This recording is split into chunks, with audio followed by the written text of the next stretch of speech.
Welcome, ladies and gentlemen, to some playoff action as the Willamette Wolverines come in to face the Summit Storm. I'm Pierce Gordon. With me is Finley Gober. We'll be your commentators for tonight as Willamette making the drive over the pass from Eugene into Bend, Oregon to face the Storm. Finn, what are your key takeaway or key things going into this game? Yeah, I think Willamette's looking super solid with an 8-1 record going into this game, but there are some things to note. With that record, they have a pretty weak schedule in terms of conference opponents. So I think that this game is a big and exciting chance for them to prove themselves against a quality opponent like Summit. Summit's record is not as great as Willamette, but they've also played much cleaner football and they've played much tougher opponents. So we'll see if that tough and rugged schedule that Summit has faced so far this season has prepared them enough to take on a quality opponent like Willamette. I think another problem for the Wolverines has been their defensive struggles. They've had some problems in some games at some moments, just with inconsistency and struggling with fundamental things like tackling. On the other side of the coin, Summit has been super good with defense. Their defense has been dominant, and that's caused them to kind of have this play style that's really tough to go against. They kind of just squeeze teams to death. They get out to a lead, and then they just don't really allow you to stay in the game or get back in the game. Yeah, Willamette coming off probably their strongest box score win versus Thurston, 23-15. But other than that, only beating one other team with a winning record at Crater the week before. So Willamette kind of peaking at the right time, you could say, and as well as the Storm. The Storm coming off placing second in the IMC, only lost to Mountain View, which is to their top 5 in 5A now. So not a bad loss by any means, as we're ready to get underway for some OSAA football action in Bend, Oregon at Summit Stadium.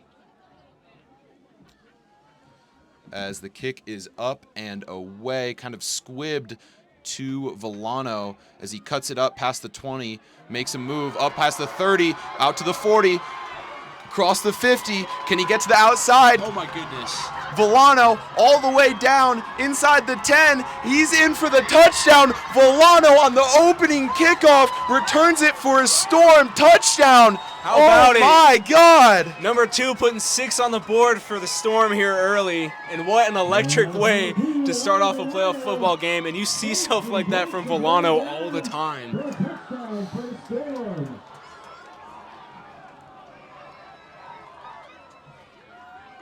As Villano setting the tone right away with a kickoff return to start the game, and we'll see if the Storm can convert on special teams. It's been a problem a lot of this year converting, and not so much Max Shepard's fault. We've seen him in warm-ups drill kicks from 30, 40 plus, but more of a blocking problem. As to see if the Storm can convert here and get out to a 7-0 run. Snap is good, hold is good, kick is up, and kick is good. What a beautiful and energetic way to start a football game. And you got to love that if you're a Summit fan, Summit player, Summit coach. And Ari Villano just loves doing stuff like that. He's so quick, and he's so decisive with the ball as well. I mean, you saw him there. He was following his lead blockers, making cuts up the field. And it's like he just has this X-ray vision on the field. He knows where defenders are going, and he knows how to react. And he does stuff like that. You saw it earlier this season in Summit's home opener. He's such an electric and athletic player. And Summit gets to reap the benefits of that with 7 points on the board here early. Yeah, Villano just able to use his speed, make a few moves, and you see him normally break that first wave of tacklers up past the 25-30, but it's that second, third, fourth move where he just uses his speed to his advantage, and you see him able to cut it to the outside, started out running left, cuts it all the way right, and able to outrun all of the Willamette defenders there. And as they say, speed kills. Yeah, and I don't know. I mean, I don't know if this was a conscious move or a mistake from Willamette's kicker to kind of squib that there, but I think maybe they've learned their lesson not to do that again with Villano in the backfield. But it's been a struggle all season for the Storm, getting points on the board in the first quarter, even in the first half. So that's not only an energetic way to start the game, but that's going to be super big for them to just have money on the board here early. Since it's been such a struggle offensively early in these games, especially again against a really quality opponent in Willamette. As Shepard kicks it out of the back of the end zone, as the Storm defense, we'll get a first look at them. Very impressive season from them, able to really keep this young Storm team in games. I would say defense, the defensive line, particularly with that senior leadership of Alex Neveroff, able to really carry the team sometimes. I mean, we watched a few home games where this Storm defense would just gift the offense points, and kind of very helpful when you have a sophomore quarterback in Andrew Guthrie. Yeah, I agree. I think Guthrie's like such a talented quarterback. His raw talent is really just absurd. But he does struggle a little bit, as any young quarterback does, just with some of the mentals of the game. And so when you put him in a low pressure situation with a shorter field, he's really able to flourish on offense. And you can thank the Summit defense for that, and of course thank Guthrie as well. And just on cue, as I was hyping up the Storm D line, they get a encroachment call there, as that will set up 1st and 5 for the Willamette Wolverines. Let's see if they can respond to that electric Villano start. Snap is good, looking out to the sweet pass to the running back, able to convert it, and just short of the 1st down will probably bring up a 2nd and call it 1 or 2nd and inches. Yeah, so you saw on that play a connection between the Wolverines' kind of 2 major offensive pieces. Quarterback Trey People has been so solid this season, looking at a 94 QBR in the season. He's been super efficient and just really explosive for Willamette. And then number 26 there with the ball, getting the 1st down for Willamette, Maverick Akers, has been so electric. And the run game for the Mavericks has just been the definition of efficiency. Akers looking at just under 120 rush yards a game so far this season. And there's a 1st down there on the 1st series for the Wolverines. Yeah, we'll see some contrasting, not play styles here, but age gaps here. As Willamette, senior quarterback, senior leadership, as cutting it to the left and tackled for a gain of 3. But like I was saying, Willamette with a senior quarterback and senior leadership. Trey People, like you were talking about earlier, standing at 6'3", so pretty tall quarterback for high school, able to see over that line and see his receivers. But so far, Willamette really relying on the ground game, that quick swing route by the running back, and then a few runs to the left, as it brings up a 2nd and 7, as People now looking to the sidelines for the play call and relaying that to his team. As Peoples takes the snap under shotgun and scrambling forward with that pressure from the backside there. As we'll take another look at that. On the left edge here, the Storm able to really just get pressure and force Peoples to run the ball, as that's Neveroff just shedding off the block, forcing him up in the pocket for a small gain. Yeah, and that brings up a 3rd and medium for Willamette, and I think this has been a spot that so many teams have struggled in against Summit this year. You look at Summit's defense and you're going to think of the big plays, interceptions, forcing fumbles, big sacks, but what they really are good at is just, like I said before, squeezing the life out of an offense. Here's People dropping back. He looks deep, and it's nearly caught, but the ball's knocked out. So that's going to be an incomplete pass. Beautiful defense there from Conrad Dodge, able to break up the deep pass there. So that'll bring up 4th down, and it looks like the Wolverine punt team is coming out here. Yeah, good pass from Peoples there, and he put it there. That was just a heck of a play by Conrad Dodge, able to come in and break up the pass. That would have been probably a 30, 40-yard gain there, but now the Wolverines back to punt. Yeah, and like we said before, you're going to see People just be so efficient and so talented at quarterback tonight. So Summit showing that they can stop the pass game for Willamette early here. Really promising for, again, such a dominant defense. And here's the punt. It's going to be a fair catch. And that'll set up Summit on the 24 to get back on offense. First time offense will touch the field, despite Summit receiving the opening kickoff, of course, that Villano touchdown return. So we'll see Guthrie get on the field in his first playoff game as a starter. Yeah, and definitely, a perfect situation to hand your sophomore quarterback here, as already up 7-0. Pressure isn't really on you. Really, you can call any play here. Just kind of feel out the offense.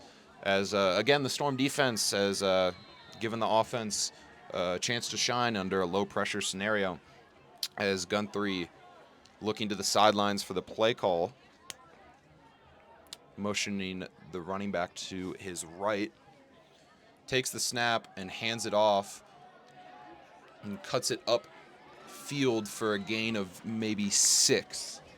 Yeah, great run there, and I like establishing the run game to start off the drive. And you see Anderson out there, who's really earned playing time this season. You know, he wasn't getting on the field as much, you know, usually later in the game earlier this season. So I love to see him out there to open off this playoff game because he's been electric. He's been so efficient running the ball, and he's just like almost a human first down. It feels like you can give him the ball, and what would be a 2-yard gain just turns into a 12-yard gain. You see him there, exactly what I'm talking about. Defense blows up the run, but Anderson with the spin move and the first down for the Storm. And when you have such a great run game, it really allows your QB to you know, open up the field and make some deep passes. So I'd assume we'll see Storm continue to establish the run game, but hopefully you start to mix in that pass because Guthrie's got an arm. He can launch that ball down the field. Yeah, Guthrie's got a nice deep ball there. But the Storm going to the run game early, take the pressure off the sophomore quarterback as they fake the handoff to give the handoff to Anderson. Got faked out there as Guthrie sold me on the fake. As the Storm, like we said this a lot earlier in the season, really need the positive plays on first down to be successful on second down, to be successful on third down, and eventually get into the red zone, score a touchdown. We're seeing that early on here as Guthrie pitching it out to Anderson. Anderson cutting it up the field, and the officials are going to mark him just short of that first down as he was unable to fall forward for it. But you were talking about Anderson earlier, kind of earning some play time, and I think that's a theme throughout the Storm. I mean, you saw on the punt, on the fair catch there, saw Keneally, only a sophomore, getting some playing time on the punt unit and able to make some impressive plays earlier on in the season. Yeah, and I think another huge thing for Summit has been their O-line just improving so much. And here's the 3rd and short. As they send in a big lineup, putting Neveroff in. Normally, he only plays defense. Yeah, as well as Kinsella out there. As Guthrie under center hands it off and able to power forward for the first down. And pretty straightforward play call there. Just put biggest guys on the team on the field and run it forward for a first down. Yeah, you know, I think that play proved it. But as I was saying before, you know, the O-line for the Storm this season has improved so much. It's been it was kind of a problem earlier in the season, not only struggling with blocking but also with penalties, a lot of false starts. They've cleaned that up, and it's allowed Summit to build on these drives so much more. Here's Villano with the catch and great fundamental tackling there, but there's a flag down on the play. As Guthrie's first pass there to Villano, they really like those quick out routes, as we'll see what the flag is on the field as the officials are talking it over. Take another look at that very strong hit there from Willamette. Just able to really, like you were saying, fundamental tackles and get Villano on the ground. Because as he's proved on the kickoff, not an easy guy to bring to the ground. Yeah, you know, I think that's been a bit of a struggle for the Wolverines this season, is that fundamental defense, you know, as I explained before the kickoff. So it's good to see them getting out there on defense and just making the right plays, not trying to do anything too flashy. You know, they have a very disciplined team, so if they can just channel that on defense, continue to get stops, then I think that they'll be in good shape to try and get back in this game after that opening from the Storm. And we talked about those first down penalties for the Storm being a problem. A block in the back there will back them up. As now the Storm setting up for a first and call it a little over 20. Excuse me, first and exactly 20. As Guthrie takes the snap, looking right, not finding a receiver in Keneally. Pass broken up there by the Willamette secondary, and very impressive secondary play from both teams here. As Guthrie, looking right the whole time, sees Keneally cutting over the field, and just a great play by number 2 for Willamette, coming down and breaking up the pass, bringing up a 2nd and 20. As Guthrie taking the snap, rolling out right, pump fakes, now throws it very deep, has a receiver, and that is caught on the sidelines by Keneally. Yeah, there's the revenge for the incomplete before. Huge chunk play, and as I was saying, you know, Guthrie can really chuck that ball. He got the opportunity there to prove it with Keneally just breaking open on the right side. And you saw beforehand the defender just pressing him. You know, I think they thought there might be a check down coming, trying to make up some yardage for the second down to set up the third down. There's Keneally again. So he's just all over the field catching the ball. And, yeah, this Summit offense is rolling even after that penalty that sent them back by 10 yards. Yeah, bringing up a second and short, and you saw Guthrie. I mean, you saw him pump fake to Keneally there. Might have been telling him to run downfield, saw something, and Keneally able to break past the secondary. As Guthrie now taking the snap, rolling out right again, able to get it off, and that looked more like he was just trying to get rid of it there, as he had multiple Wolverines defenders barreling down on him. Yeah, and, you know, back to that big throw from Guthrie. That's just such an athletic play. On the move, pressure coming off his back foot to be able to get the ball on target and down the field so far like that. Super impressive from him, and I expect to see more of that tonight as he grows more and more comfortable in the pocket. Yeah, we talked about his deep ball before, and like you said, able to show it there as officials want Hoban off the field for something there. As there no penalty, will resume play on a 3rd and 3, empty backfield for Guthrie. As he takes the snap in a designed QB sneak, Guthrie cuts it upfield. He's got a first down, and he's inside the 5. Andrew Guthrie putting this team on his back this drive with the QB sneak and deep balls here, as he's just able to cut it up the field and able to fall down inside the 5. Credit to the Storm O-line there. So here's a first down goal for the Storm. And here's Guthrie. And he smokes 6 points for Connolly. Another touchdown for the Storm. And what a catch by Keneally. Wow, he is having himself a game. As the Storm looking to go up 14, as we'll take another look at that as the Keneally catch. Wow. You see the Storm coming to the line here, and they really like rolling Guthrie outright and shifting the whole line, and just Keneally with the toe tap. Only need 1 foot in high school, and he got that, setting up the Storm to go possibly up by 14 in the first quarter. What a great start to the game for this Storm. And, you know, it's been those starts, like I said before, that they've been struggling with all season. This is so promising for them to just come up against a really high-quality opponent like Willamette, start out super strong. They're rolling on offense, and they're just able to put points on the board and also, of course, be super dominant on defense as they have been this season. 2 very impressive plays by Keneally and Guthrie here. That first connection they made deep down the field, and that ended up leading to the touchdown, where Keneally very impressively able to get that foot down, as Guthrie with the pass. And wow, what a start. Villano with the kick return, and the whole Storm offense just really playing well, other than that one block in the back, and it's a 14-0 game in the first quarter. Yeah, beautiful opening drive for their offense. Jude Anderson running the ball with so much efficiency as he has been this season. And then, of course, Keneally tap dancing in the end zone. And here's the kickoff for the Storm. Give the ball back to Willamette. See if the Wolverines can do something with the ball here.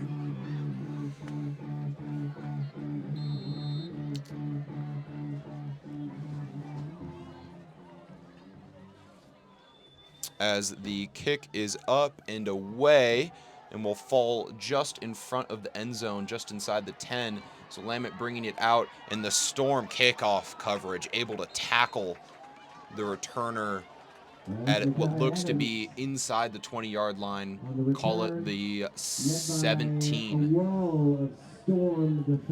As the Storm, I imagine, have a lot of special teams practice with Villano running all over them. So good job swarming to the ball there, as Willamette needing something on offense just to swing that pendulum of momentum somewhat back to them. And we've seen in past games how explosive they can be on offense. I mean, they've put up 40 points almost consistently earlier on in the season with, 31, 42, 49, 41. Yeah, and assume, they're going to dump the ball to Akers a bit here, of course, with... Oh, and he can't find Akers on the handoff, but they're still able to get something going. Not much there. Storm defense right on top of that. Yeah, and in some... Storm have doing a good job of gang tackling in this game so far. I mean, that play was a little misdirection, you could say, and the Storm defender's still able to swarm all over it. As the Wolverines now, with people in the backfield looking out for that swing pass again, finds him, able to cut it upfield for a gain of, call it just under 5, bringing up probably a 3rd and 5, maybe 6. Yeah, big conversion coming up here for Willamette. Obviously, tough start for them, down 2 scores, but you're absolutely not out of this game right now. Of course, it's only the first quarter, and 2 scores, you can make up 2 scores, especially if you're able to get some momentum going on defense. So if they can get this conversion and continue to just have a nice, slow, kind of grinded out drive, I think that'd be a good look for them. And here's people dropping back. He has a guy for the first down. And so there's the first down Willamette was looking for. It was a very impressive play from people here. Able to just stay calm in the pocket, go through his progressions. You see him looking right first, then coming back left, and able to find the receiver on the comeback route, setting up a first down for the Wolverines. You saw a little pace from the Summit offense on the last drive, and seen a little bit of slow pace from Willamette as they set up the screen pass, and the Storm right there to stop it, and they're going to say he stepped out for only a gain of 5. I say only because that could have been a lot worse. The Storm have been doing a good job tackling all night. That was not a good example of that.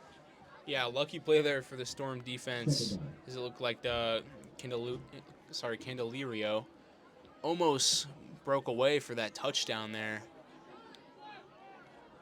So we'll see here on second down if the Wolverines can get something moving. I kind of like the slow drive here. You don't need chunk plays. Just keep... Oh, and that screen just blown up by the Storm. Yeah, Kai Scally just getting in the backfield quickly, and we saw that from the Wolverines tackling Villano, and Scally doing more of the same, able to suss out that screen really quickly and make a fundamental tackle. Yeah, you can tell these Summit boys have been in the film room because they've been ready for everything that the Wolverines have thrown to them so far tonight. And here's a 3rd and long for Willamette. Again, Summit defense is so potent, and you get in these 3rd down situations just so tough. You pretty much got to use all 4 plays on every single series against the Summit team to go and try and get points on the board. So here's people dropping back. He has a guy, and the ball is nearly dropped, and it looks like a first down. Yeah, two Wolverines receivers running into each other, but still able to pick up the first down as the Wolverines kind of mounting a slow drive here, as that will bring up a 1st and 10 just outside of Storm territory. As Dylan Hughes was on that tackle. That was, I think, the first time we've seen Wolverines with an empty set, as Peoples now looking to pass, looking to that left side, and has a receiver dragged out of bounds by Hoban. And that quick pass game, the comeback routes, we've seen that a lot from the Wolverines so far with their very talented yak receivers, able to really capitalize on yak yards. Yeah, and it just works so well with Trey People in the backfield throwing the ball. He's a 4-year quarterback, and it shows. He's just the epitome of efficiency on offense. He's able to get the ball out so quickly, so accurately, and he has so much chemistry with his receivers. Here he's dropping back again. As Neveroff able to poke the ball out, and that's recovered by the Storm, running it back, has a blocker, tiptoeing along the sidelines and into the end zone for a scoop and score touchdown for the Storm. The Storm with a chance to go up 3 scores here only in the first quarter with a minute left. Neveroff poked it out, and Marco Larson there to pick it up for the touchdown, as we see a very young Storm team with the senior leadership coming in clutch in the playoffs. Yeah, you know, you've seen stuff like that from the Storm all season, but you really haven't seen too often defense turn into offense like that, where the defense gets the ball, able to put points on the board, and such an impressive block on the far sideline there to allow Larson to bring the ball all the way to the end zone. And, of course, you love to see that defensive touchdown from the senior. So here's a 3-score lead for the Storm against, again, you know, I keep saying it, a quality opponent. Yeah. Willamette is not a scrub team, and they've proved it this season. They're super talented, and you know, this is just a Summit squad who's had struggles this year. They had a tough start to the season, but things are just really kind of falling into place here. I mean, everything is working. They're playing as a team. They have so much chemistry, and it shows on the field. You know, everything that they've been building up towards this season, it's happening right now. Yeah, and you talked about key to the game being the young Storm team and Andrew Guthrie. They have seen the field once, and they did capitalize on that with an impressive drive. But the Storm, about 66% of their points coming from special teams and defense. As Shepard now to kick it off. Yeah, and here's a familiar situation for the Storm, another kickoff, of course, with 3 touchdowns so far. It's only the first quarter here, as still a lot of time for something to happen.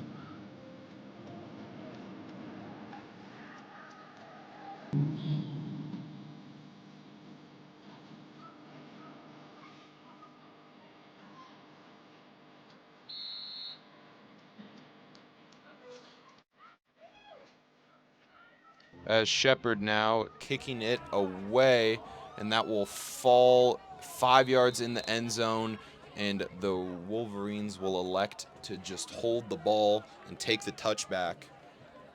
Another good kick by Shepard. Forces the Wolverines to start their own play.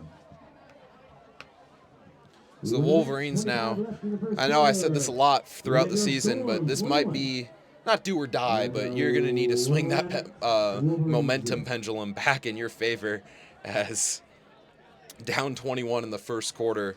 Yeah, I think that last drive just kind of proved something that we've been saying all season about this Summit defense, which is that they're going to bite you eventually. You know, and Willamette was putting together a good drive, but a slow drive. They were taking, 3 or 4 plays per series, and they were really taking their time out there. And when you just let the Summit defense be on the field for that long, eventually they're going to make you make a mistake. There's an impressive move there out of the backfield, trying to spin again, but only for a gain of 4. Yeah, and you just see Candelario there for the Wolverines, just doing everything he can, and Summit still collapsing in and giving up only 4 yards there on what could have been another big play for the Wolverines. Yeah, we see people and Akers in the backfield there with a very strong connection. As now people taking the snap, dropping back, as Neveroff bearing down again, and Neveroff getting another sack. Yeah, and the senior Neveroff doing what he's been doing all season, showing up when it really counts, and he's so deadly on that edge. He can shed blockers like they're just like a little third grader, get back there, get the sack, and I'm sure you'll see him do that again tonight, probably again after that, and probably again after that. As you see people there kind of fading to the left now, more so, avoiding that right side, or the right side with Neveroff on it, and able to protect the ball there, which is not a easy task, as that will take us to the quarter. The Storm up 21-0 over Willamette to end the first quarter, and just an all-around impressive start for the Storm, as we'll take you back through it. From the very start of the game, Villano returning the opening kickoff 4-6, and that just sets the energy as the Storm able to drive all the way down there again after forcing Willamette to punt. And Guthrie just taking the snap and finding Keneally in the back of the end zone. And I think those are... And then, of course, the Neveroff scoop and score, or Neveroff punch out in the Marco Larson scoop and score there. And Finn, what do you think the Wolverines need to change up going into the second quarter?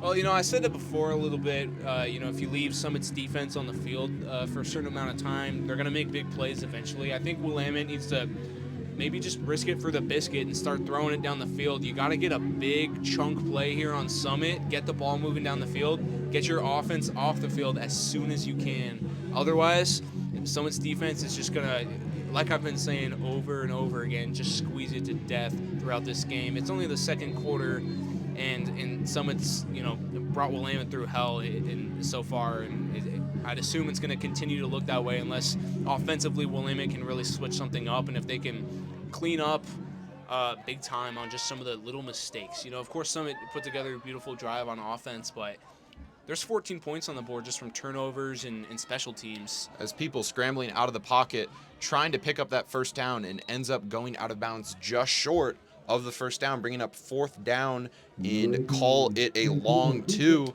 And Finn, you going for this here? Or? Yeah, I think you got to send the punt team out here. Summit's offense looked real great when they had the opportunity to get on the field, and so I think if you give them a short field like this, you're pretty much guaranteeing points on the board.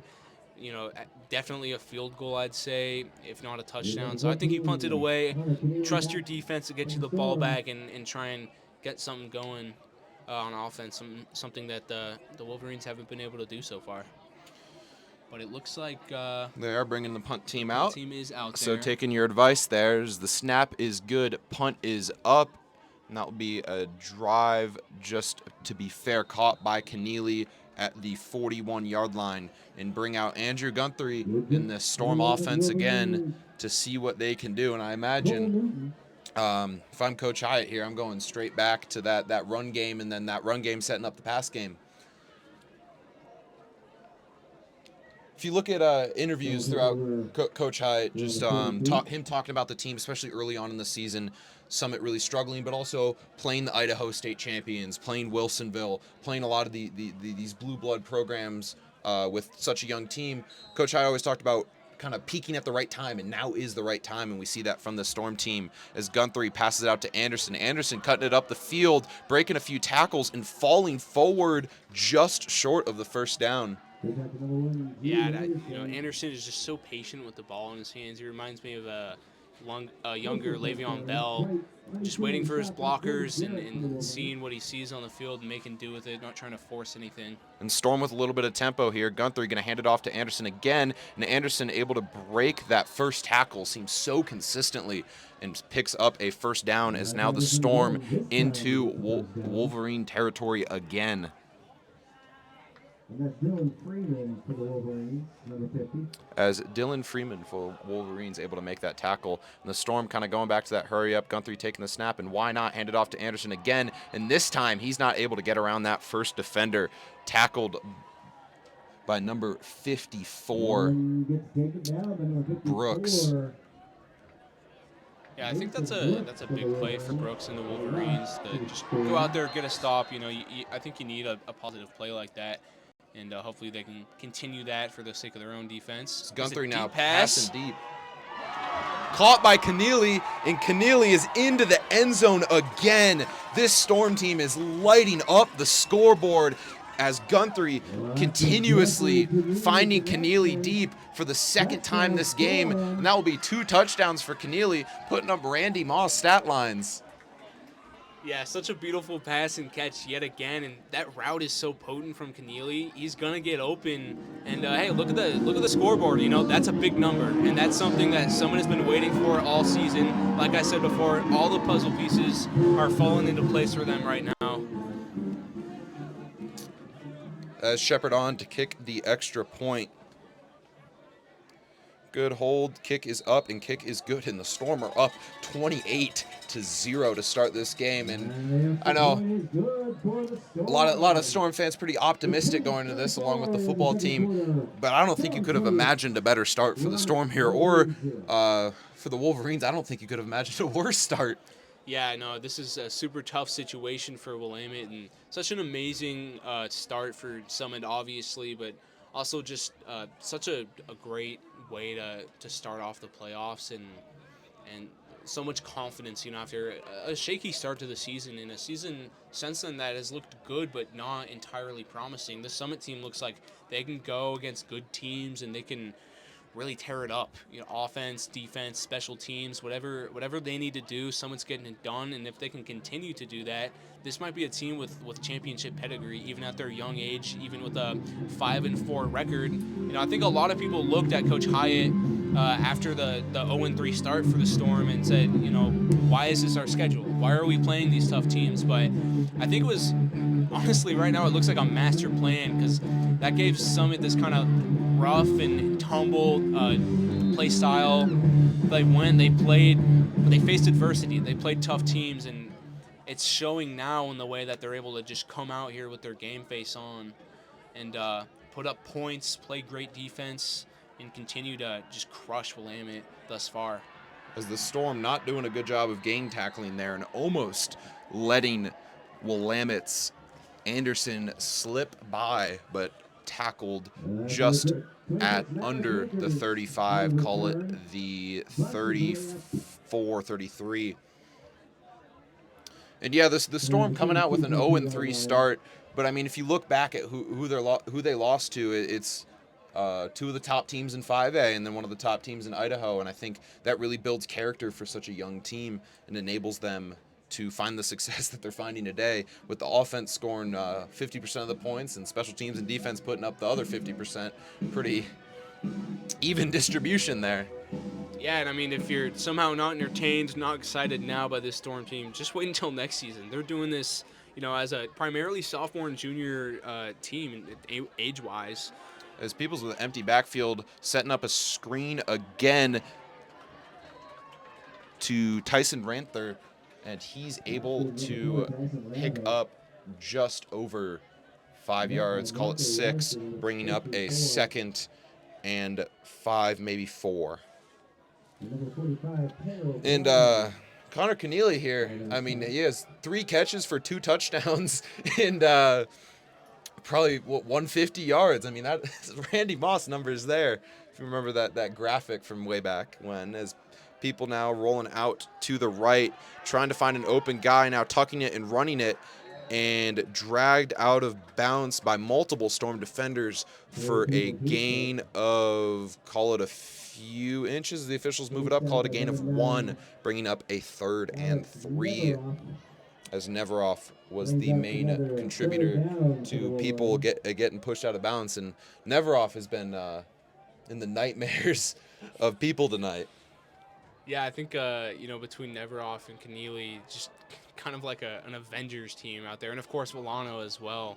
Just a lot of the talent on Storm is shining right now. This brings up a 3rd and 4. Going to run it again in the Storm D-line. Ooh, they're going to say right at the first down line. I imagine they'll probably give it to them, as Maverick Akers getting a first down. They have a first down. Yeah, and I think a big thing to look at with Summit's defense has been the way that they've stopped Akers. Before the game, I said he has 120 rush yards a game, and he's been pretty quiet tonight. They haven't allowed him to get those big chunk plays. He likes to get the ball and not necessarily go all the way, although he has been prone to doing that this season. But, he'll get 10, 15 yards, and he just hasn't been doing that tonight. As people dropping back, and the receiver able to shed a tackle and pick up an extra 10 yards on that. Yeah, great play from Butler, and that's going to get a first down, another first down for the Wolverines, moving the ball a little bit quicker than their last drive, and I think that's going to be the key against Summit, if they can just get the ball down the field as quick as possible, get in the end zone. It's almost like you don't want the ball on offense. Of course you want the ball on offense, but you want to get it out of your hands and points on the board as soon as you can, because that just gives you more and more time to make a mistake against the Summit defense. As passing it, swing pass out to Akers, and able to cut it up the field for a gain, dragging defenders for a gain of 6, maybe 7. As I think in that empty backfield, people has been able to really succeed, and we've seen him on a lot of 3rd downs, able to find a receiver on a comeback route. The only problem with that is you have Neveroff on the edge, really providing some pressures. They'll go back to that open set now. as people dropping back, looking for a receiver, doesn't find one, decides to tuck it and run it, breaking a tackle in the open field now, and decides to slide down there, avoiding the hit. Smart play there by your senior quarterback. Yeah, I think this is a great drive from the Wolverines, and I was surprised to see them with that open set. I was thinking maybe they just leave a running back or even a fullback in the backfield just to pick up a block if necessary. But I like the confidence with the open set, and it's paying off because that secondary so far tonight just hasn't been used at having to do much. That D line has been so dominant, so they're taking advantage of the secondary, and Willamette has some really talented, really quick receivers, and it's showing right now. They're getting open. They run their routes so fast. It allows people to get the ball out of the pocket before he really has to think about Neveroff, which, of course, has been such a problem for him tonight. Yeah, I think the Neveroff provides the Storm secondary with a lot of reassurance, just able to sit back and play a little bit more drop coverage. A little bit more press, and just be able to kind of give up that route that might take 5 seconds to get open.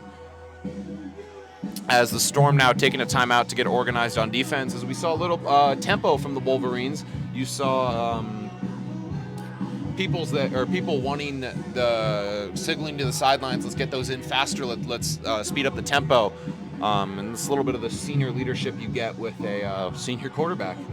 As 1st and 10 from just outside of the Storm, just outside of the red zone, as people taking the snap and handing it off to Akers inside and not able to go anywhere, as Neveroff drags him down for a gain of only 1.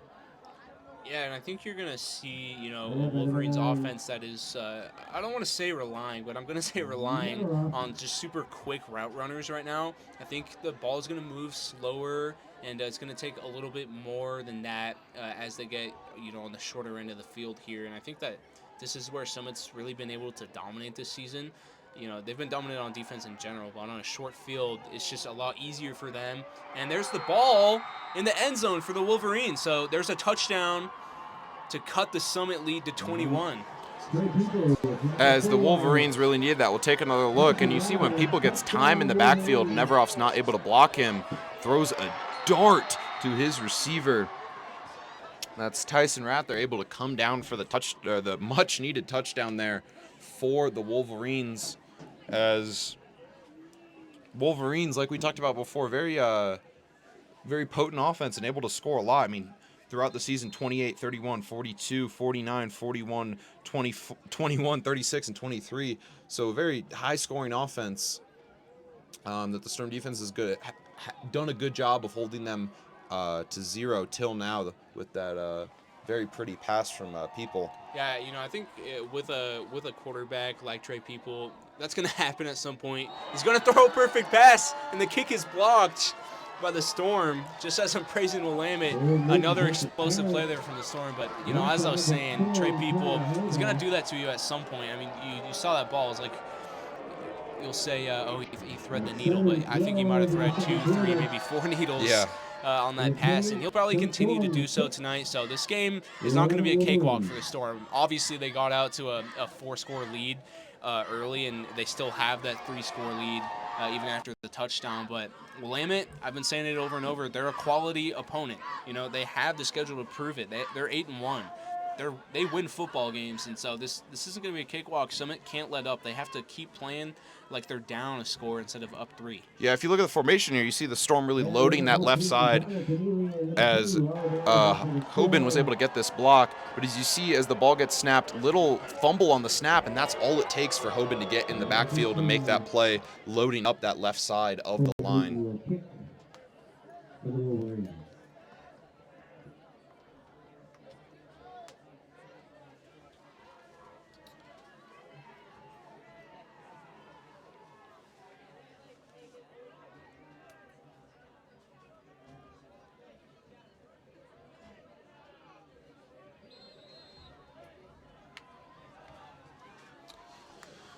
As Willamette kicking it off, and Villano will get another. Oh no, sorry, Keneally, who pitches it to Villano, as Villano will get another chance to return it, and Villano with open field in front of him, 2 guys to beat, beats one and not able to beat the other. Oh my God! As we'll take another look at that, Keneally able to come back. Let me see a little pitch play to Villano there, and Villano just using his speed to get upfield and break that first tackle. And thank God for that second one if you're a Willamette fan. Yeah, I think what's almost more impressive about the play is that the fake didn't work at all. Willamette knew exactly where the ball was, and Villano was still able to just turn on the afterburners, get upfield, and give another short field for Summit's offense to go out there and get cooking. As we see Guthrie now commanding the offense, looking to the sidelines now for the play call. As Anderson now is looked to take that RB1 spot for the Storm. As Guthrie now pitches it left to Anderson, who is not able to cut through the line and only able to fall forward for 1. Yeah, great body control from Anderson to get caught like that and still get up the field. Falling forward is a thing, really elite running backs are going to do often, and Anderson is proving right now that he's a really elite running back. As I said earlier, he's earning this minutes. He wasn't the starting running back to start off this season. Of course, Crocker is out tonight with an injury, so Anderson getting on the field with the opportunity to prove himself, and he is proving himself. As he is tackled there for no gains. That will bring up 3rd down, forcing the Storm into a pass play. As we haven't seen really, I think the only senior we haven't really seen that much from is Kai Scally. Seen a lot, obviously a lot from Villano, Neveroff, Larson. Scally hasn't really gotten his chance yet, which I'm sure he will, as he's bound to break open at some point. And we'll see here on this 3rd down, of course, Guthrie dropping back to pass and looks for the check down in Villano, who's brought down. So that'll bring up a 4th and long. And I wouldn't be surprised if Summit went for it. But yeah, I wouldn't be surprised either. The Storm have not shown fear for going for it. This will be a 4th and probably 7 yards. Put some trust in your sophomore quarterback, as it looks like the Storm will go for this. Yeah, I like the aggression here. Like I said before, when you're up this big, you got to play like you're down that big. And that's exactly what the Storm are doing right now. Guthrie looking for the play, and I want to look at Scally here. Of course, we were just talking about him. He's been kind of almost like a decoy route runner tonight. I'm sure there's been so much film on him for Willamette, so I'm still waiting for him to get a big reception, and this is the opportunity on 4th and long. Yeah, on a 4th and 7 here. Guthrie still looking to the sidelines for the play call. I wonder if the Storm are just going to wind down the play clock here, as it appears they are, with Guthrie in no hurry to snap the ball, as the Storm now will either take the timeout or take the flag here and send out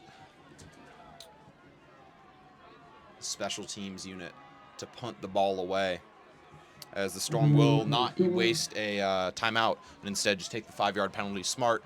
I'm surprised the Wolverines didn't decline that, with giving Villano a little bit more room to pin the ball back in Willamette territory. Yeah, no, I really actually like that move from the Storm. Just get a little bit more space here and give your punter the opportunity to put the ball in deep territory. As Villano's punt is up and a little short, and that will roll, taking a Summit bounce just to about the 10-yard line.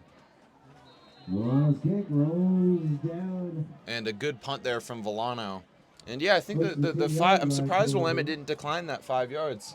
Yeah, I mean, you saw it right there. It gave Villano room to be a little more confident with the punt and send the ball downfield and allow Willamette to have not necessarily ideal positioning on offense. As this has been one of the more quick games we've had so far at Summit Stadium, as already down inside 5 minutes in the second, and Willamette going to need to do more of the same what they did last time and put some points on the board here. As people will hand it off to Akers, cutting it left, trying to cut it back right, and the Storm doing a nice job again of gang tackling Akers for only a gain of 2. Bring up a 2nd and 8.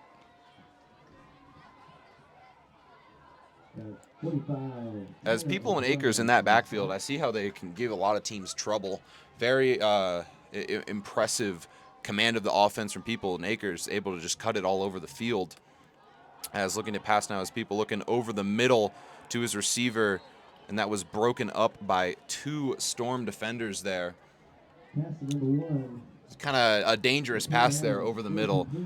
Yeah, you know, I don't hate it though. You know, I think People is a accurate enough and confident enough quarterback to make that pass. So, Third down. you know, it didn't work out, but it was a good pass, and I think going for that on second down, trying to make up some yardage so you don't have this 3rd and long that they're facing now. It's not too bad. So we'll see him here in shotgun, but 4 receivers out. And pass rush is quickly on its way. People releases the ball, has a guy. And they're going to call that incomplete with Hoban on the coverage. And Hoban having himself a good game on defense and special teams, blocked field goal and a few broken up passes. And really no choice here for the Wolverines on what to do with a 4th and 7 backed up in their own territory. And I think a lot of that give credit to Villano on the punt there, really pushing them back.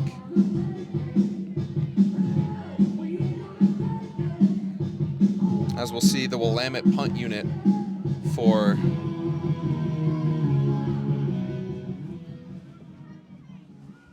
as Keneally is in the backfield for the Storm, standing at about the 50-yard line. Punt is up as Keneally running and waves it dead as it bounces and rolls around at the Willamette 42-yard line. So again, Gunther getting some good field position, whether that be from Villano or the defense, as the Storm will take over in Willamette territory, up 28-6 with just under 4 minutes to go in the second.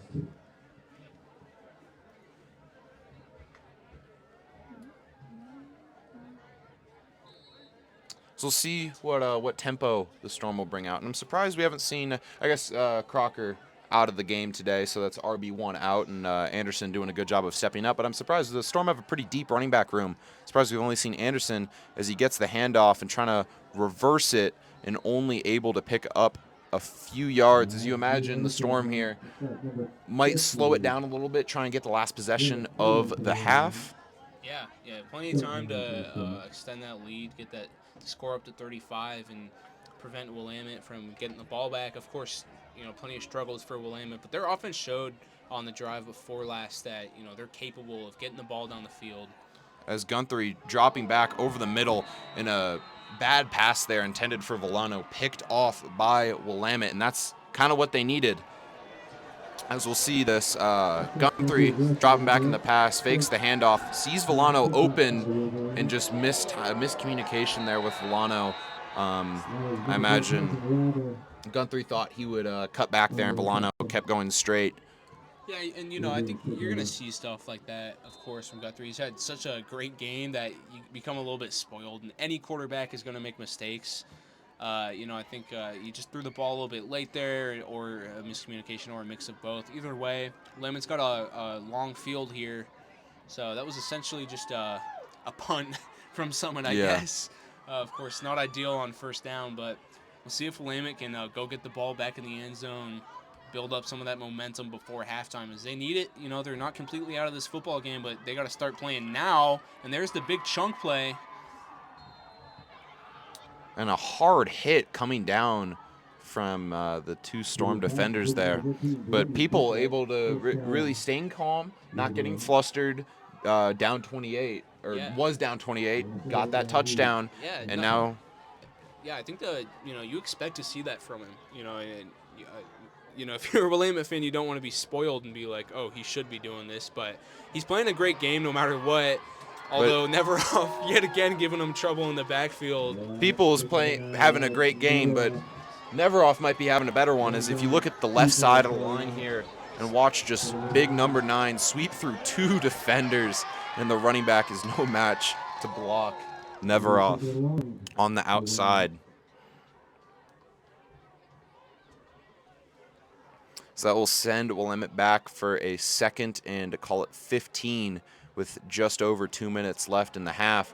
As trying to set up a screen wasn't there, and People does a smart job and just throws it away. Smart play there I imagine it looked like, as we'll take another look, they tried to set up a screen, and the Storm were just all over everything there, as they were guarding Akers and getting pressure on people.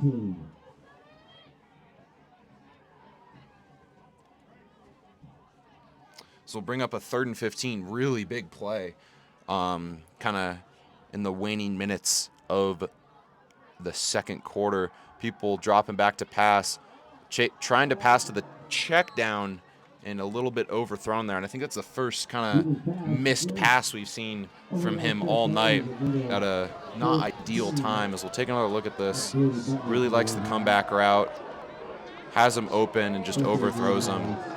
Yeah, I think that's unfortunate. I mean, obviously for the Wolverines, but despite the bad start, they're getting opportunities to make plays with the ball, and they're just not really fully taking advantage of them. So I think it's obviously going to be a problem when you're down this big. You got to get everything right. There's really no margin for error.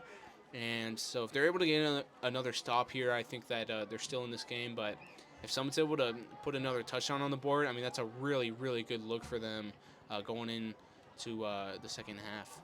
As Willamette's punt team doing a nice job there, pinning the Storm, flipping the field almost, and pinning the Storm back at their own 35-yard line.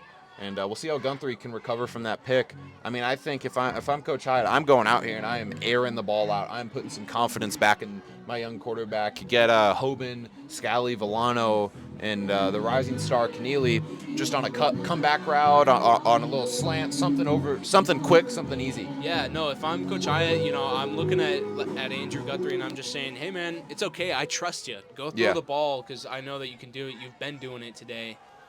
There's the handoff to Anderson, breaking up field and just mowing over the defender, looking for a first down. We talked about this earlier, but the thing I love about Anderson is just his ability to fall forward. He always gets that extra 1 or 2 yards, and we talk about football being a game of inches. You see him good O-line blocking there, able to just lower the shoulder and again pick up that extra yard. It changes it from a second or changes it from a 2nd and 1 to a first down. As Guthrie now going to hand it off again to Anderson, because why not? And able to pick up a gain of a little over 3. So I think now you're getting to the point where Willamette's able to reading in on Anderson on some of these plays, and really putting a lot of effort and personnel towards them, kind of loading the box. So see if Guthrie can air it out again with the talented Storm receiving core, as we get a first touch by Scally, and Scally making moves, cutting it up the field, using his speed, and he is gone. Another touchdown for the Storm, just piling it onto the Wolverines. That's Guthrie to try Scally. Touchdown, Storm. As that is the one thing you cannot have happen if you are Willamette. As we'll take another look at that. Just a simple screenplay. We talked about Scally earlier. Scally just faking going deep, cutting it, or getting the easy turnaround pass, and then right there, using the speed. As we'll take another look at this. As Scally here after the extra point. And kick is up, and kick is good in the Storm. 35 points. Wow. As we'll take a look at the spray, break it down a little bit. You see running back there, number 4 for the Storm, cutting it out left. And Guthrie doing a good job of faking that. You see a lot of the Willamette D-line kind of fading over to that left side, able to get it out to a quick pass to Scally. And Scally, I mean, that's that whole Summit team besides 3 players ahead of him blocking.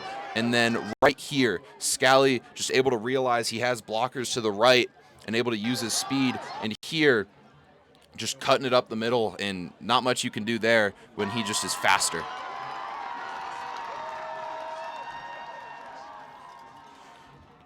As Shepard now, as kicker for the Storm, getting a lot of film today. Yeah, no, he's getting plenty of reps. Not from too far out, though. A lot of extra points for him up tonight. And, we talked a lot this season about Summit with cold starts in the first half on offense. I don't think you can get a much warmer start on offense than this so far. I mean, 35 points in the first half. That's almost more points than Summit's scoring in like 2 games, combined this season. So offense is finally just coming together tonight, and it's a beautiful thing to see. I really agree with you there, as the kick is up and will fall just inside the end zone, as that will be a touchback. The OSAA rules, they're still, if the ball gets kicked in the end zone, a lot of time the officials will just give the touchback.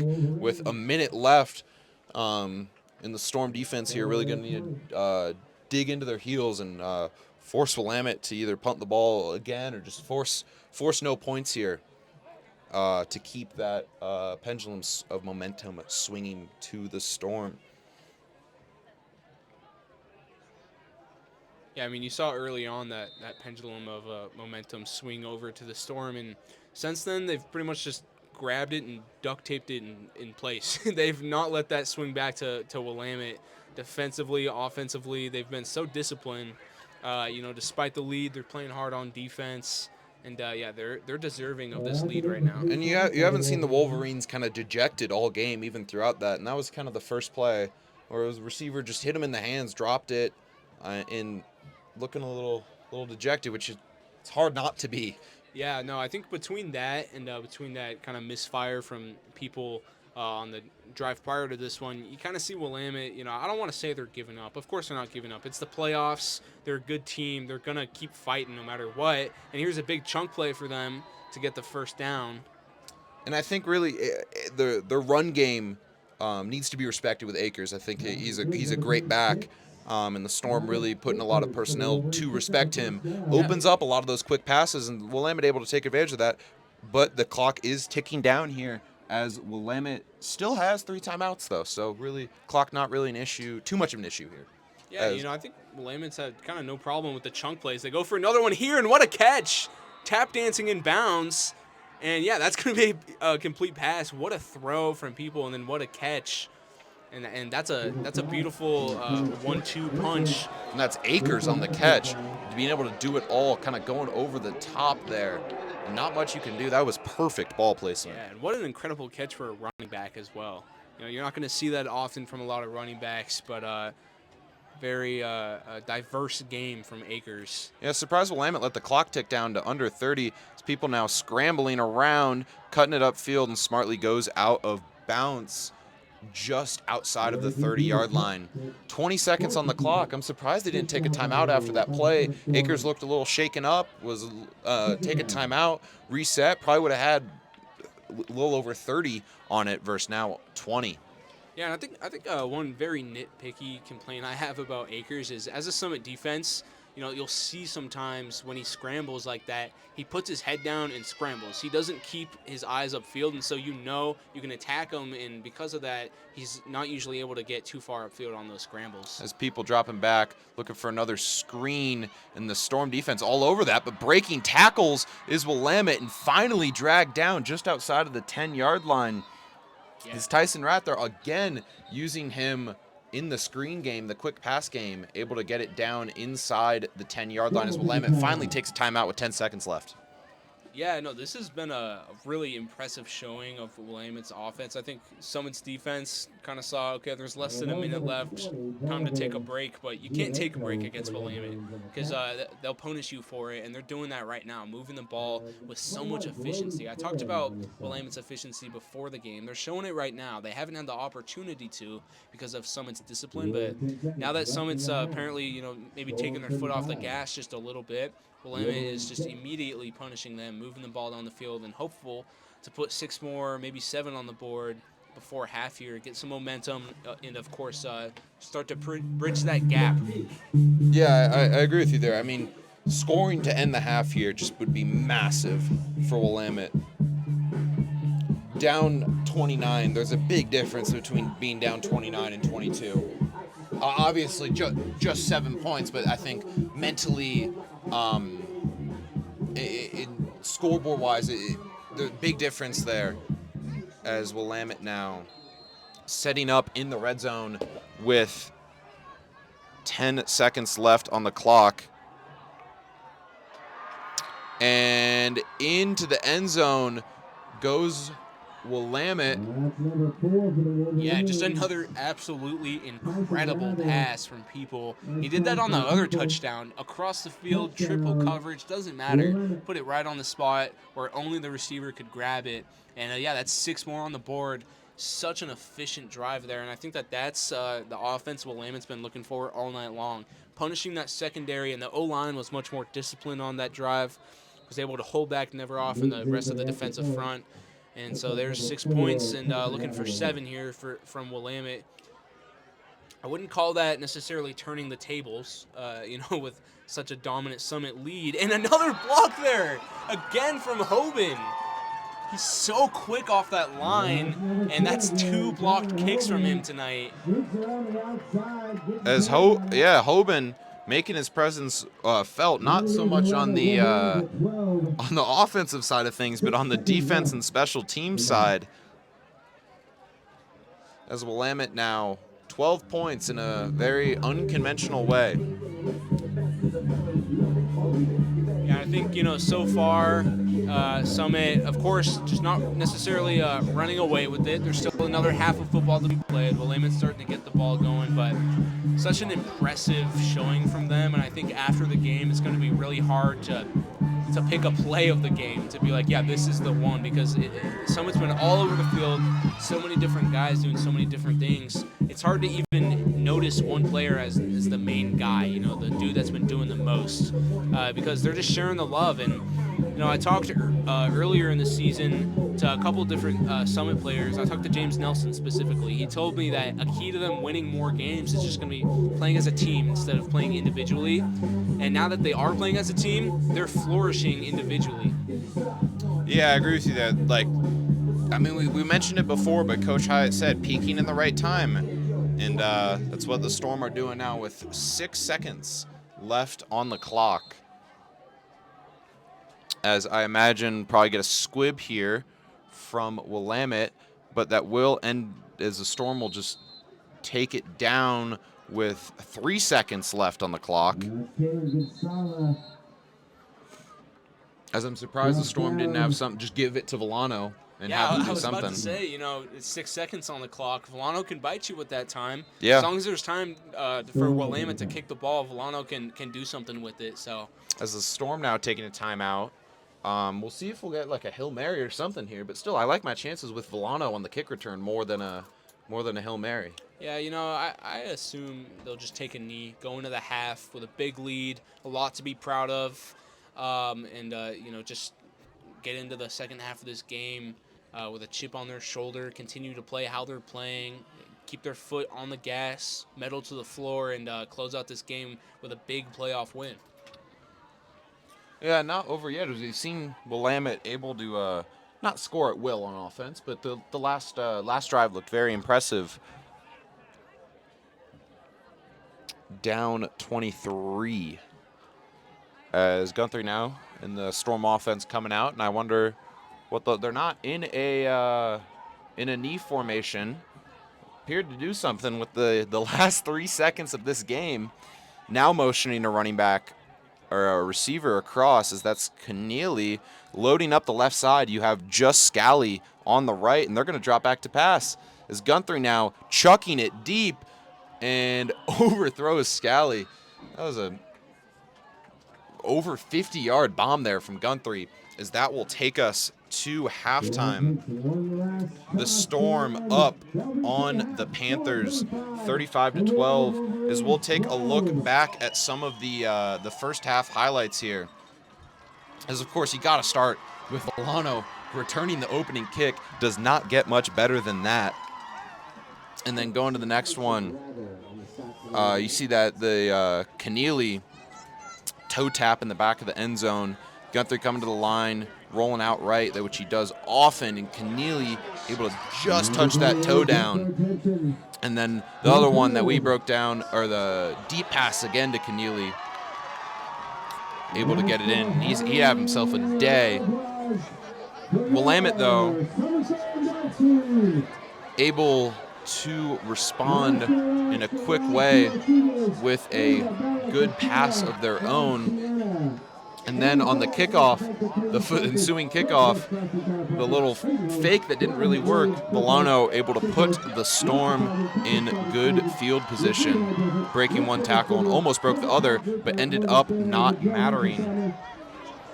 As we see on the second play after that, Guthrie throwing a pick, Willamette unable to do anything with it. And then now we see the first catch of Kai Scally, able to break it free for a touchdown. And that is your first half highlights, as we'll catch you on the other end of the half. Storm up 35-12 in the first round of OSAA 5A playoffs from Summit Stadium. Welcome back, ladies and gentlemen, to the second half of OSAA 5A playoff action from Summit High School. The Storm up 35-12 over the Willamette Wolverines. Max Shepard to get us all underway. I'm Pierce Gordon. With me is Finley Gober. We're your commentators tonight as Shepard kicks it off. And Shepard, very consistent kicker, kicking it 5 yards deep in the end zone, and that will be a touchback, as Willamette now getting the ball in the second half. And Finn, what have you seen from the Wolverines that you think need to be better, and what do you think they need to go back to, if anything? Yeah, I mean, starting with what's been great is that deep ball pass game. They've been throwing the ball on those 20-plus yard gains like super well, and Trey People is such an incredible quarterback for those type of plays. He's very accurate, and he makes great decisions with the ball. So I think continuing to come back to that on offense is going to be big. But I think offensively, they really got to get that run game going. Someone's been stopping it all night, and that's been a huge, crucial part of their entire game plan the entire season so far. As we see Trey People, a quarterback, and Maverick Akers, the running back there, they run a lot of those read option plays, and that's the first time we've seen Trey Peoples keep the ball with a very successful play, dragged down by Neveroff after a gain of 5. I think, defensively, Summit's been pretty disciplined in this game, obviously only allowing 12 points so far against a really explosive Wolverine offense, but I think that secondary could get a little bit better. Is that ball, they're going to call incomplete. Looked a little bit of like a tuck rule play there. As you watch Trey People in the backfield here, I think he tried to pump fake, and just that ball slipped out of his hands. I mean, it's a little chilly in Bend, Oregon tonight, a little 44 degrees, so could be the hands getting a little cold, especially coming out of halftime. But rare mistake from the senior as People now back to pass, looking for a receiver, doesn't have anyone, scrambling around, rolling out left, Storm pressure, and barely able to get it away. And they're going to say number 24, Smith, was in the area, but it will not matter, as that was 3rd and 5, and that was now 4th and 5, and the Storm defense forcing a 3-and-out to start the half.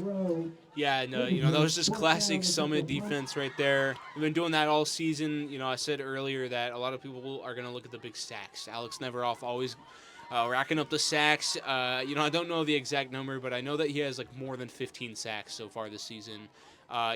Fumbles. They scored earlier on a fumble. They get interceptions, but what they are really good at doing is getting teams into an uncomfortable third down territory, trying to make a big play, and teams just aren't able to get it done over such a dominant defense. As we see Keneally with the fair catch there. Keneally having himself a game.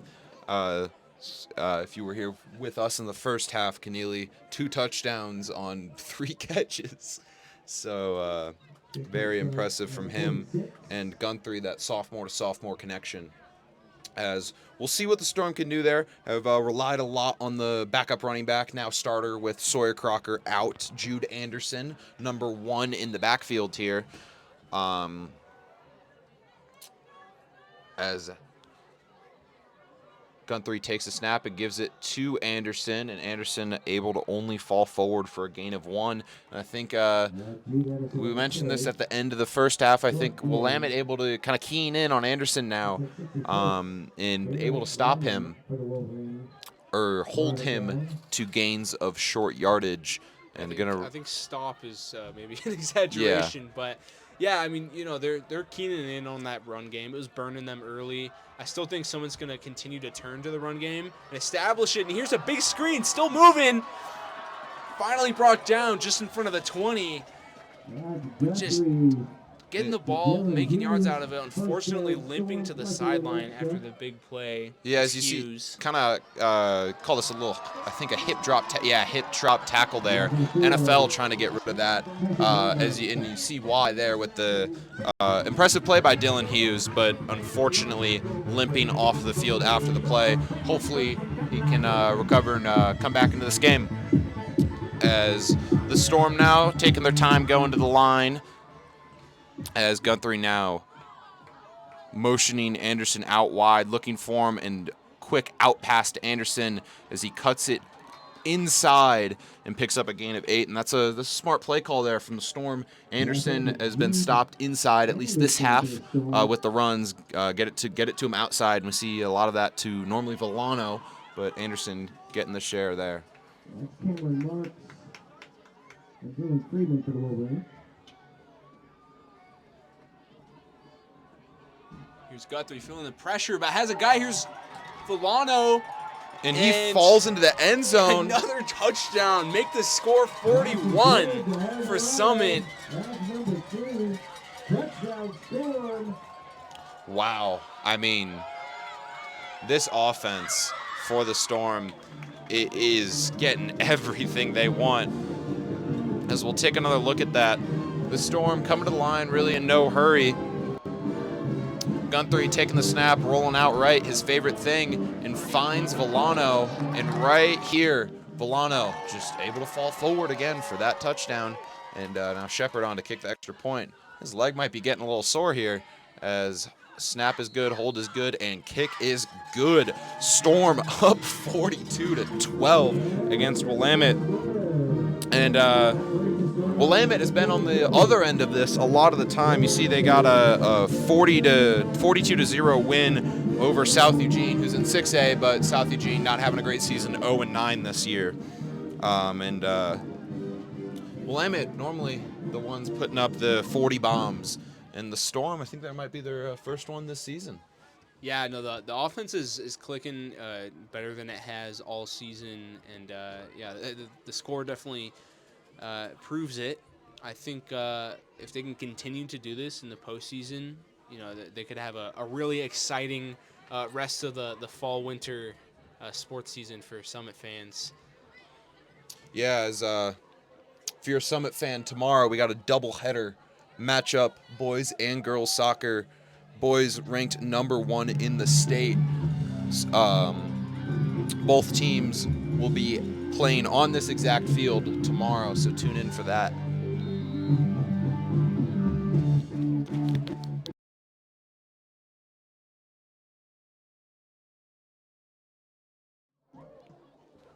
As Shepard kicks it off, and again, consistent 5 yards in the end zone, that will be a touchback, and I'm sure he's gotten a lot of practice with that with Villano in practice. Don't want to kick him the ball.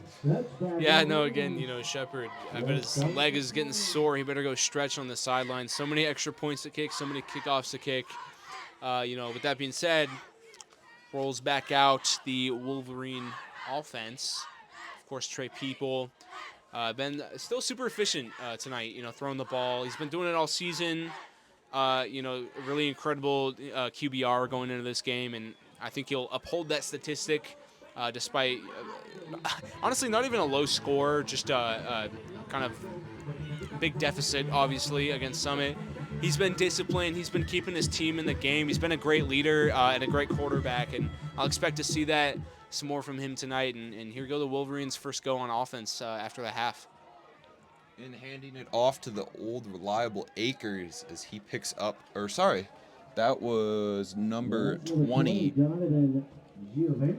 Donovan able to, Akers, such a consistent theme in the backfield. Yeah, Donovan Giovenco able to get a couple yards there for Willamette. Get them manageable distance on second down. I think that's going to be a key for them. Summit has Willamette finding themselves third and medium, third and long over and over again. And there's a flag thrown here, so it might be a free play, and there's a big sack. But again, there is a flag on the field. Welcome to the party, never off.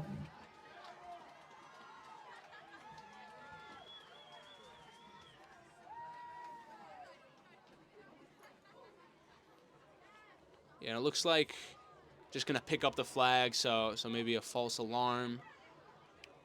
But yeah, another big sack from Neveroff. I think he's looking at 4 sacks now tonight, maybe 5. I think 4, and then also the strip sack, if we're going to count that one, as people dropping back to pass and the Storm reading that screen perfectly, just as they have all season. Kellen Elliott. Yeah, you know, I described Summit's play style as kind of a Big Ten, grind it out, squeeze the other team to death type of thing. But tonight it's been more of a vintage Pac-12 type performance for them. Explosive offense, and you know, they haven't even had to worry about defense too much. But you know, either way, it's been great. And so here comes the punt team for Willamette. Summit with the ball yet again. See if Guthrie can get another touchdown in the end zone for the Storm. Yeah, and Guthrie's looked really impressive. And again, we've mentioned it before. Coach Hyatt said peaking at the right time. That's exactly what the Storm team is doing, as Keneally not smartly letting the ball bounce. Newton's punt bounces its way down around the Storm 40. Storm to take over. As the Storm will take over with some of the worst field position they've gotten all night, and it's a statement being made when they're at their own 38 there.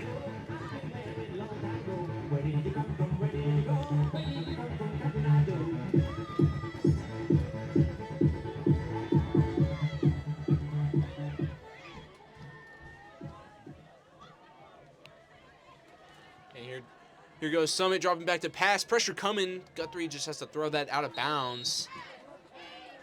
Of course, out of the pocket, so no intentional grounding there. That'll bring up 2nd and 10 for the Storm. Really good pass rush there from Willamette, something that's been lacking a little bit tonight. Oh, such a disciplined Summit O-line. If they can continue to get pressure on Guthrie, he might make more mistakes like you saw earlier with the interception. But, you know, I don't see it. He's playing a real great game, especially for just a sophomore QB. And I'll expect to see more of that from him. Here goes 2nd and 10 for the Storm. In shotgun, they're going to hand it off. And there's just a couple of yards there from Kinsella. Yeah, and the Storm now really just wind out the clock. And the winner of this game will play either Silverton or LaSalle Prep, working on getting the score for that one. But I imagine Silverton 1 versus 16 seed there. Silverton being the 1, LaSalle Prep being the 16. I imagine Silverton will come out with the win there, as the quick out pass, able to control the ball and tripping all the way down for a gain of 15. Yeah, just juggling the ball there, finally secures it, and then turns upfield. You know, that's a great job. A lot of younger high school players, when they get the ball, they just immediately look upfield, ready, you know, hungry to get more yards. But good job securing the ball first, getting it good, and then yeah, turning upfield, getting the yards. And here's another pass from Guthrie, this time to Scally. He has a block, cuts inside, but too many guys there, so they'll bring him down. And we mentioned huge gain though. We mentioned Kai Scally in the first, kind of being one of those guys that didn't get a lot of touches. Then his first touch on that screen pass, able to take it back for a touchdown. So Scally, I think, one of the more not underutilized, but kind of underrated players on this Storm team. Yeah, you know, I think Scally, he's you know, such a big player to be at receiver. You know, he's hard to bring down. And here goes Kinsella for the touchdown. The senior getting his flowers here in a playoff game, and there's 6 more for the Storm, just like that. And yeah, the Storm kind of putting multiple nails in the coffin with that one. As we'll take a look at this, and just the speed here. As you see Guthrie just hand it off simple up the middle, and right here, look at how high the Storm offensive line has the Willamette defensive line, and then just cutting through the line, able to get a touchdown. As now Shepard back to kick. The extra point has been perfect tonight and remains perfect. Got a little nervous there, a little commentator's jinx.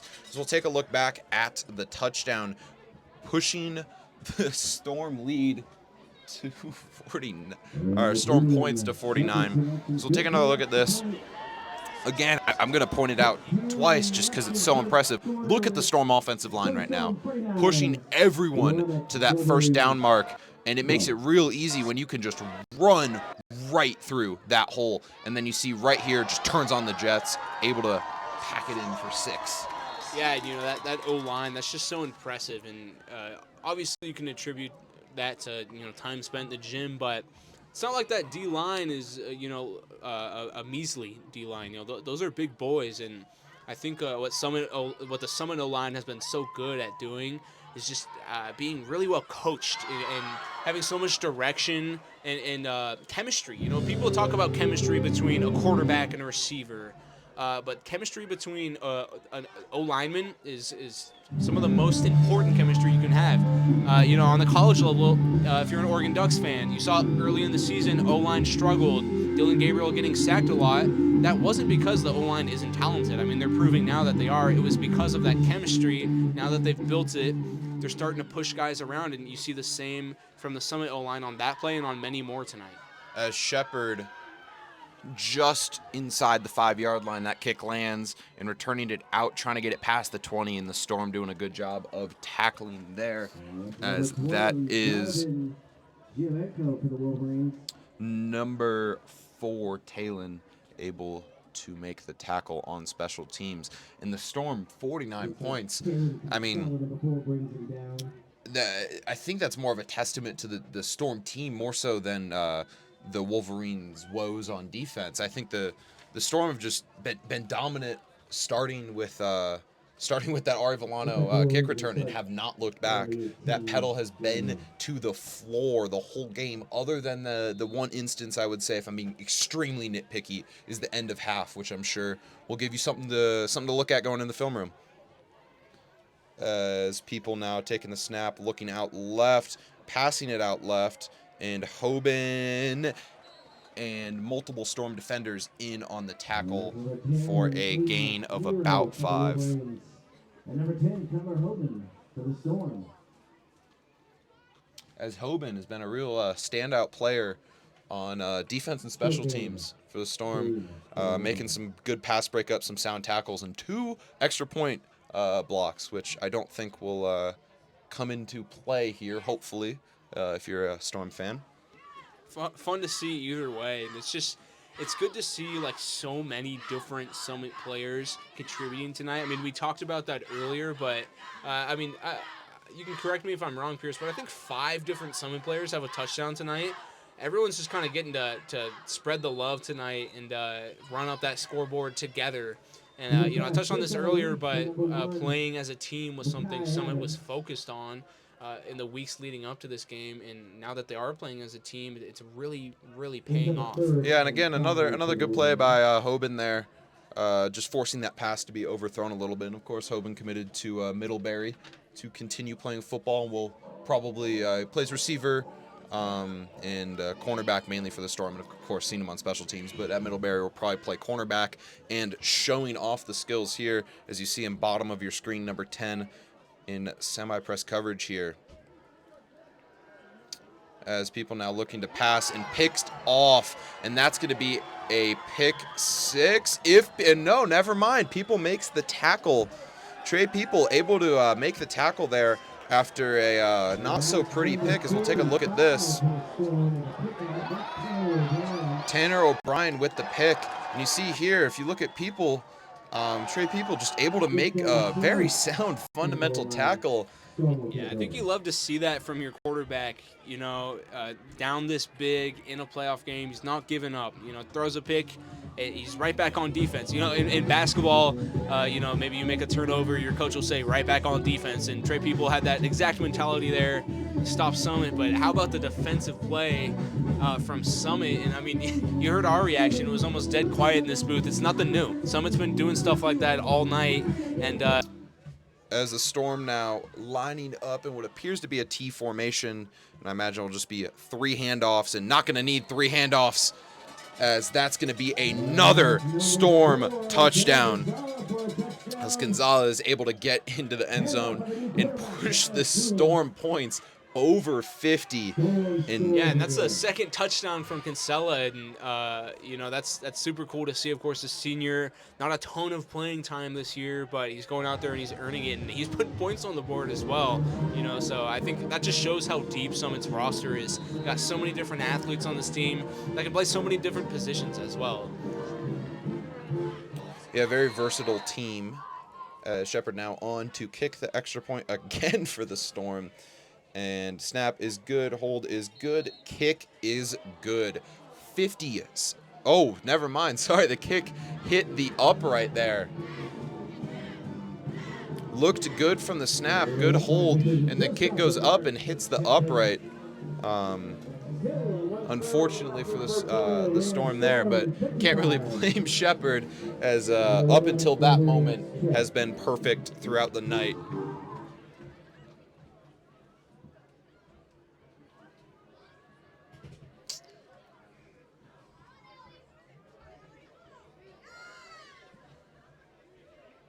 The Storm with a commanding 43-point lead over the Wolverines. And I think, Finn, that I said this before, but I'll say it again. I think this is more so the Storm just peaking at the right time and just absolutely like laying the hammer against the Wolverines. And I just think the Storm have outplayed the Wolverines, and obviously that's shown by the scoreboard, but I don't think the Wolverines have played particularly bad. You've seen their offense. Obviously, they're a little bit of defensive woes as of late, especially in the second half. But in that first half, I mean, 14 of those points were special teams and defense. So not much that Wolverines defense could do. Already down 21-0 to basically start the game. As Shepard now on to kick it off for the Storm after the missed PAT. Kick is up, and again going to land at the 5-yard line. And the Storm able to gang tackle just across the 20-yard line as we tick, the clock ticks under, or just over 1 minute to go in the third. As I imagine this will be a pretty quick third and fourth quarter here, with 13 minutes roughly of football action left, which will most likely be the last game at Summit Stadium this year for the Storm, unless LaSalle can beat Silverton. That next game will be played on the 15th at most likely Silverton if they win, or Summit if LaSalle Prep wins. Yeah, Pierce, I agree with what you were saying earlier about Willamette. You know, I've said it over and over again tonight. Willamette's a really good football team. And I don't necessarily think they've played their best game, but I also don't think that you necessarily just pin this game on them playing bad. You know, they're a great team. They're really talented, and Summit just showed up tonight. They had that home field advantage, and they're playing with a ton of energy. And, you know, I think that's been the biggest problem for Willamette. You know, not necessarily playing bad, not necessarily bad coaching or bad communication, bad chemistry. It's just been a tough game, and Summit's been on their A game, and Willamette hasn't been able to match that so far. There's still a whole quarter of football to be played, but, you know, this is talk about swimming up river. You know, I think they're trying to swim up a waterfall at this point. So, you know, either way, really tough, just grit from Willamette to keep fighting out there, you know, no matter what. And to get some scores around Bend. Bend is playing at Wilsonville and losing 42-21. Mountain View playing Thurston up 32-18. So it appears we'll get two Central Oregon teams, the top two in the IMC, moving on. And of course, a little controversy in the IMC. Bend placing behind Ridgeview. A lot of people in the Central Oregon area thought Ridgeview was kind of a snub there. but nevertheless, Bend down 42-21 over Wilsonville.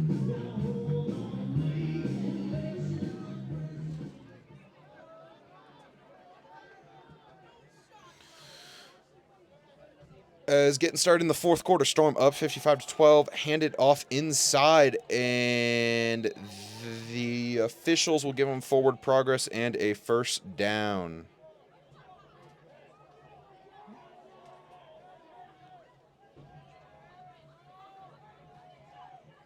As Wolverines here, you put in your seniors. Same with the Storm, just put in your seniors. For the Storm, most likely the last home game, and Willamette, most likely their last game of the season.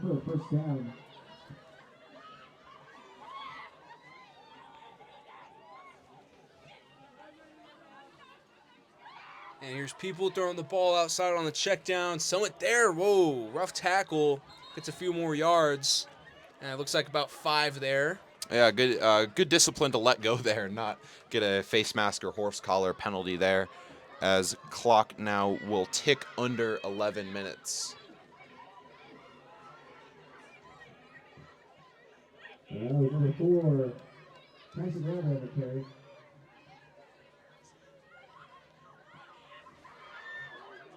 And 47, Max Popovich.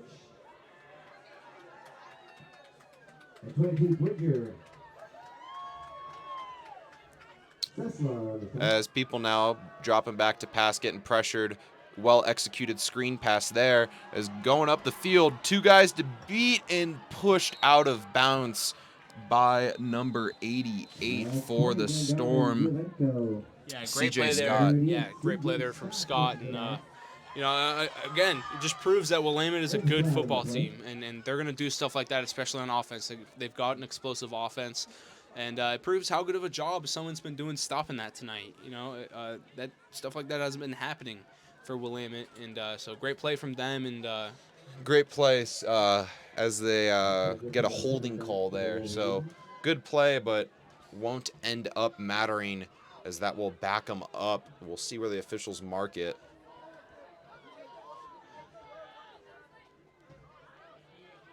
As I imagine will still be positive yards for Willamette, as the holding penalty was relatively downfield. Yeah, still be a first down there for Willamette.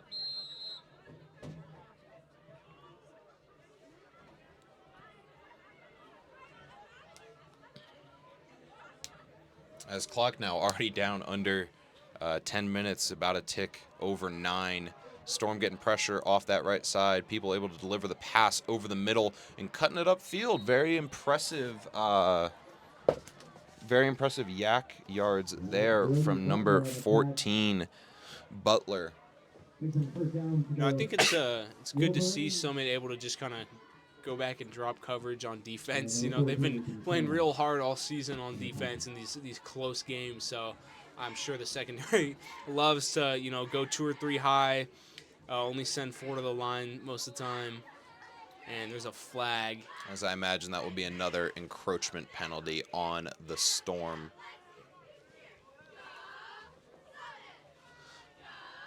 As that will move the Wildcats up 5 yards for a 1st and 5 with under 8:30 left in the game. As the Storm now putting in kind of their younger players and seeing what they can do. Guys who don't normally get a chance and might earn you some more minutes with tackles like that. So, Pearson's obviously been an incredible night for the Storm. What do you think they can build on? It's only the first round of the playoffs. They got a ton more ahead of them before they can hold that trophy and call themselves champion. What do you think they can improve on going into next week? And what do you think they should continue, from tonight's performance? The Storm will most likely play Silverton next game, barring a major upset from South Prep, as Willamette will get out of bounds at the 1-yard line there, so not able to quite score a touchdown as the clock continues to tick. But to answer your question, Finn, The Storm lost to Silverton their first game of the year, 12-35. But a lot of those 35 points were scored towards the end of the game for Silverton, and the Storm were in it throughout a lot of the game. And I think the Storm team is way different than they were first game of the season. I mean, they started 0-3 with Silverton, Highland, and Wilsonville. So I think it will be an interesting matchup coming on the next week, as Willamette trying to get it inside, and that will most likely be a pass interference call on the flag thrown. So not really, just redo play there is not really going to move them up any farther. As the Storm now got a running clock in the playoffs, though, so that clock continues to run, already down under 7 minutes, about 6.5 through till the end of the game, as there will get a pass interference call. Just redo the down or move them up a few inches.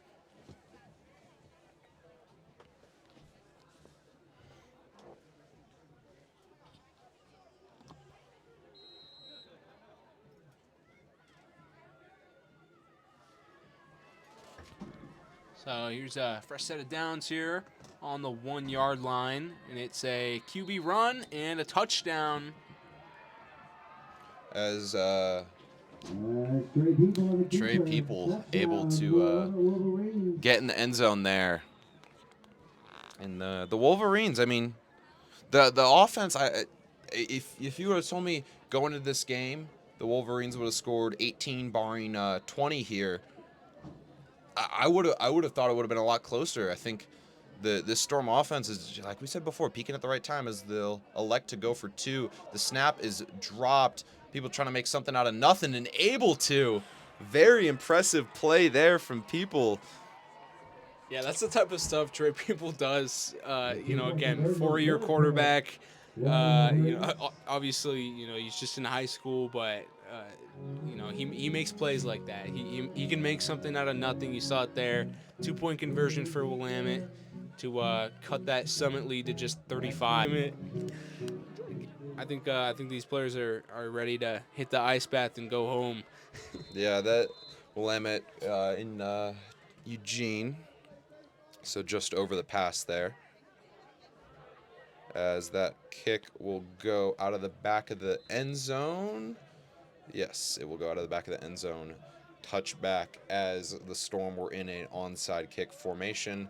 And if you're Willamette, I think no reason to go for the onside kick there, as the clock will resume with the clock just a tick under 5 as the Storm take over possession. Be interesting to see if the Storm leave Guthrie in at quarterback.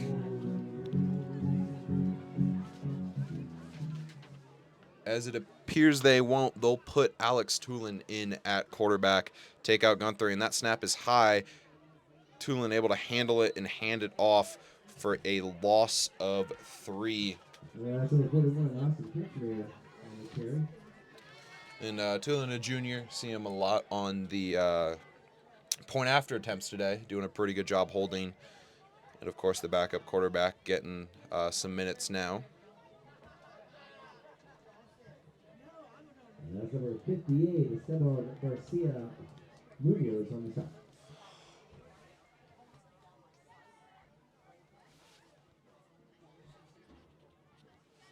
As Tulin will hand the ball off again.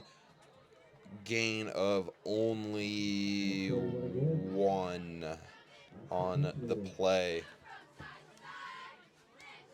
And 58 again. Esteban Garcia Munoz.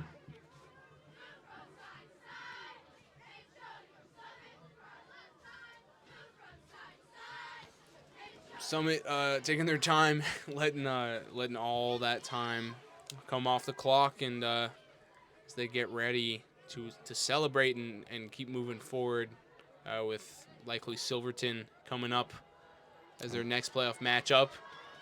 Some very impressive moves. Still up. Oh, and fumbles the ball. And who recovers it? They're going to say Willamette. So something to build on there. So we'll take another look. Very impressive run trying to pick up the first down, and just ball falls out. Willamette player trying to jump on it. Everyone trying to jump on it. Willamette ends up recovering it, and we'll get the ball with some good field position here to maybe build on something to end the season. Little statement piece, go out with a bang, as this game ticks under 2:30 left. As People takes the snap, dropping back, pressured, tries to find the screen, unable to. Yeah, and that clock will keep ticking despite the incomplete pass, of course, in the playoffs. Yeah, I mean, both these teams are pretty much ready to go. And Pierce, what do you think of Summit going up against likely Silverton in their next matchup? Silverton's a different team than Willamette. What do you think Summit needs to do against Silverton in order to be successful? Yeah, watching that Silverton game, so Willamette will go outside, and that pass could not find a receiver. Watching that Silverton game at the start of the season, the Summit team seemed very raw. Not so much undisciplined, but more so just Guthrie threw a few picks, and it just wasn't all together. I think this was the most impressive game we've seen all season of the Storm just putting it together. Everything clicking, never off the edge. The defense doing what the Summit defense does, but then also the offense consistently getting them in the red zone, consistently scoring points. And I think the offense today really helped the defense, as people will look deep and no receiver in the area. But the offense really putting the defense in good positions, backing up the Willamette offense when they get the ball, and punting very few times. So I think it will be a interesting matchup here, as, again, most likely Summit facing Silverton. But the final score came in Silverton over LaSalle Prep 52-0. So the next matchup will be Summit at Silverton on the 15th, as Willamette trying to set up the screen again so we get under 30 seconds. And that will be a turnover on downs, Storm ball, as they're going to let this clock run out. So Summit will face Silverton in the next round of the playoffs on the 15th. Silverton coming off that win over the LaSalle Prep 52-0. Most likely Mountain View was up big, so they'll move on. We'll have two Central Oregon teams move on, with Bend losing to Wilsonville. But from Summit Stadium, yeah, just a huge win for Summit, and unfortunate end of the season for Willamette. Such a successful season, ending in a pretty bad loss here to Summit, but I think you got to hand it to Willamette. They played the full game, and I think you especially got to hand it to senior quarterback Trey People. Of course, probably his last game in a Wolverines jersey, and he really gave it his all. He still made some incredible plays. He proved that he's a great quarterback, and he was a good leader tonight. I think for Summit, maybe going into this game or going into the playoffs, you look at Summit and you think, hey, they're good. They've had a tough season, but they're decent. I think after this game, you look at Summit and you go, hey, that's a good football team. They won this game by a lot against a good team. I think, going up against Silverton, obviously number one seed, best team in 5A, but, I think Summit has a good chance. If they can play like this, continue to piece things together and just play as a team, I think they've got a really good shot. But, yeah, that's going to do it here tonight from Summit Stadium. With me was Pierce Gordon. I'm Finn Gober, and on camera was Lily Siglo. Thanks, folks. Have a good one.